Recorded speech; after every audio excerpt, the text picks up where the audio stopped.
Surigao del Norte, Leyte at Surigao del Sur. Kami pong inyong kapatid sa Balitaan at Public Service, ang inyong kasabay sa Frontline Pilipinas Express. Abangan ang mga balita sa hapon mamayang 2:30 p.m. Ako po si Nikki De Guzman.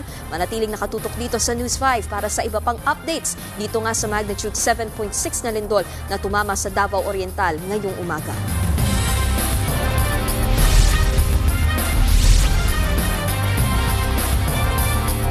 This program was brought to you by Rhea Generics.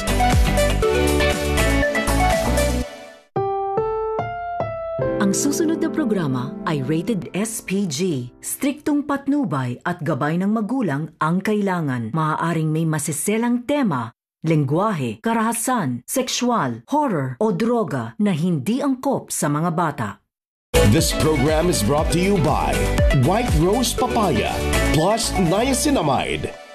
Ang face-to-face harapan ay pambansang dulugan ng mga may alitan. Hangad namin na bigyang solusyon ang mga di pagkakaunawaan para sa mas mapayapang komunidad.